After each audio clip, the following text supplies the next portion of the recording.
Hi guys, welcome back to 17 square meters garden. It's time for another monthly balcony garden tour. But what is special and different about this one is that I've been actually away for nearly the entire month of May.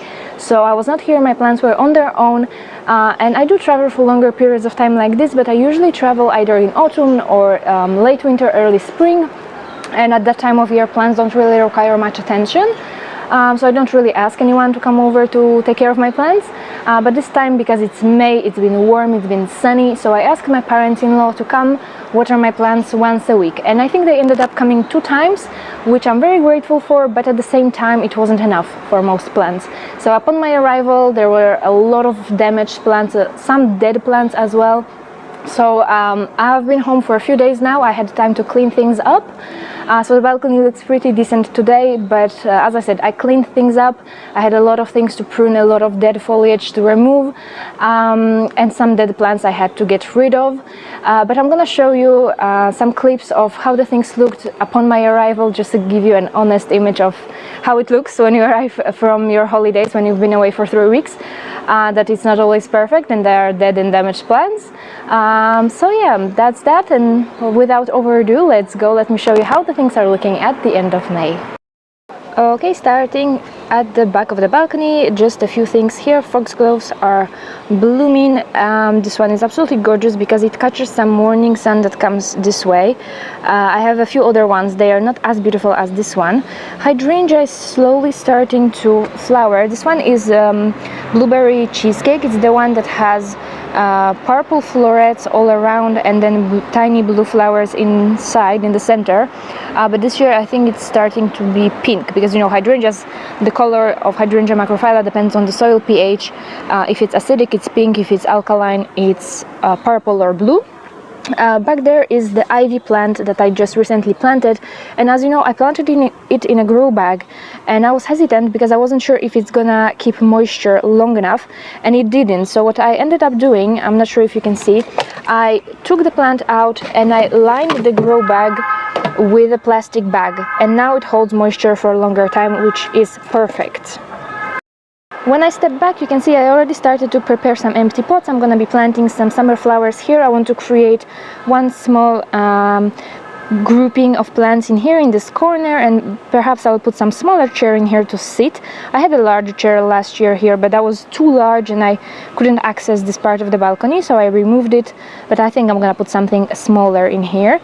Alpine strawberries. So as you remember maybe from my last tour, this alpine strawberry was covered in aphids, and as you can see it's still doing perfectly fine. It produced some berries, and there are no more aphids. I have absolutely no idea where they went, but that just goes to show you that sometimes using pesticides is completely useless, because the nature takes matters into its own hands. Although this one, it's my older alpine strawberry. As you can see, I pruned it because it was completely, well, I can say dead due to drought.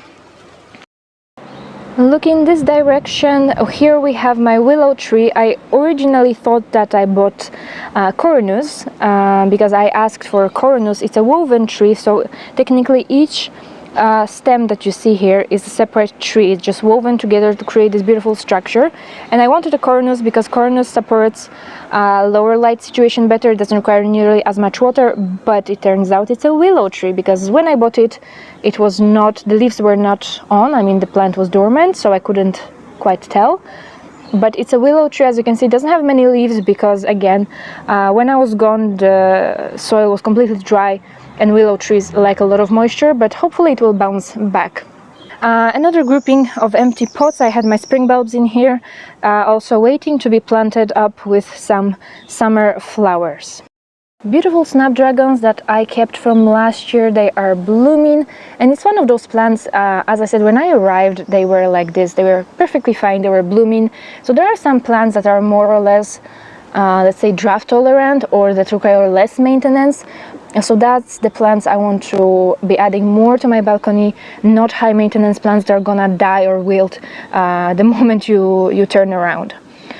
Here we have Alchemilla mollis. I planted it as a bird perennial last year, and it's just now starting to put on some growth, and it starts to form first flowers. It has clusters of yellow flowers.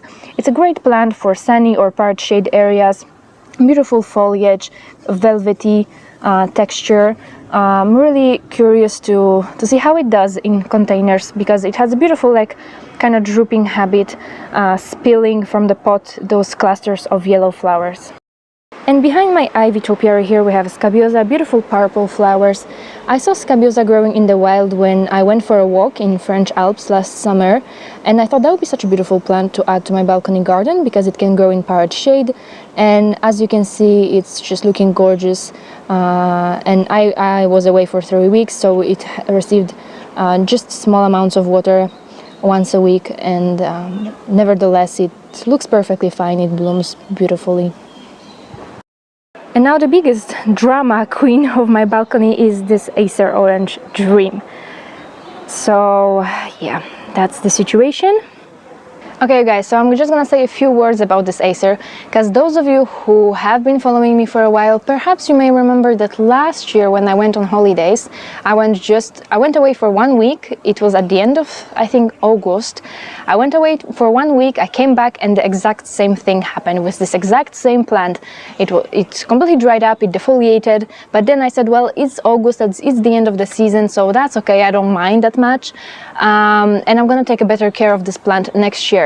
So this year at the beginning of spring I repotted this plant into a larger container. I made sure that the potting mix is really water retentive. I planted it in a soil-based potting mix, added a whole bunch of organic matter, compost, worm castings. I mulched it with organic matter, kept it well watered. But then again, the second you go on vacation, this plant is just a total drama queen. It just wilts, dries up, defoliates all at once and gets leaf burn on the few remaining leaves. So what I think I will do is I'm gonna give it a couple of weeks.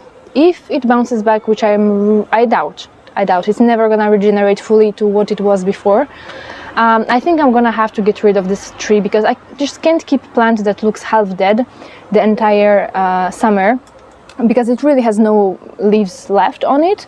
And it's not really the case with all Acers, because I have Acer Garnet back there. It's perfectly fine.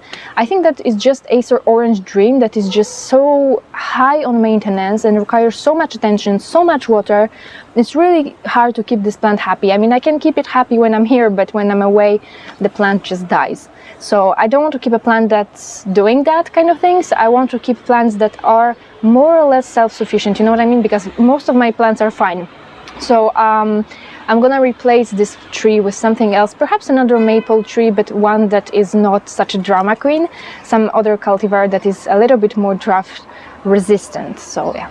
Okay, let's continue forward on the table. Here I have Dianthus. It's the Dianthus that I used in my composition for Easter composition. It's still looking quite okay. It's a little bit wilted because it dried up when I was not here, but I repotted it into fresh container and it still has some flowers, so looking pretty. On the floor, very wilted composition. I kept watering it since I arrived, but it just doesn't bounce back. So we will see how that goes. Pelargoniums, my beautiful pelargoniums. I love these plants. Oh my goodness, you guys, they don't require anything. They just bloom, they just look beautiful. No drama here. I mean, you can leave them for 1 month and look at them. You arrive and they greet you with all these beautiful flowers. I treat them as perennials. I've had them for years, since the beginning of my balcony garden. Like this one, I think either this pink one or the other pink one is the original plant. It's like 8 years old, I think. And from this plant I propagated this one, and then I bought one white, and from this white I propagated the other white. So they are 4 plants here, and I keep them from year to year. Theoretically they are not winter hardy, but I think because they are so old and I take a good care of them, they resist even temperatures minus 7 degrees Celsius outside. So I'm very happy about that. As I said, my Acer Garnet looking pretty decent. There is some dried up foliage, but other than that it's not that bad. As I said, this one is great. It's not a drama queen, but when I arrived, so as you can see I have a bag of soil placed here so that it doesn't fall in the wind, because when I arrived The plant fell over my hydrangea. Luckily it didn't break the hydrangea, but it was leaning over the hydrangea, so when there's strong wind it knocks down this pot. So I have a soil bag to secure it. Hydrangea macrophylla covered in blooms. I mean, it's just starting to bloom now. There's full of buds still waiting to open. Clematis montana on the wall, it's no longer blooming. I mean, there are just a few flowers remaining, but it was a gorgeous plant last month. And over here in my shade garden, I mean, this part is fully in the shade. This part receives some sun. Lily, well, I forgot how this one is called, but I think it's the one with pink blooms, pink double blooms. Region Karvinskianus. I said recently that, well, this plant doesn't do really well in part shade. It didn't bloom well for me last year, but look at this. The moment I said it, it's covered in blooms. So I'm very happy about this. I kept it from last year, even propagated it and gave one to my parents-in-law. And as we look at the shade garden, there's plenty of things happening here as well. So this part was perfectly fine because it's in the shade, so it doesn't receive direct sunlight. So it's doing really well. More foxgloves. I grew all the foxgloves from seeds, but as you can see, the ones that are in the full shade, so they don't receive any direct sunlight, they grew shorter and they don't have as many flowers as the one at the back of the balcony that you just saw back there. So plenty of hostas in here, heucheras. I really love these plants, they are great for shade. Hosta halcyon, hosta royal, heuchera, silver gumdrop. It's more purple than silver because of the full shade.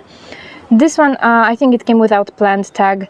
It has pink blooms. Brunnera macrophylla variegata, carex, evergold, and some arugula that I planted from seeds. On the railing, I still have my pansy mix that I grew from seeds. It still looks half decent, but I am gonna remove them now because I need to plant summer flowers. I will probably share that with you in the next video. I already bought some plants, I just need to plant them.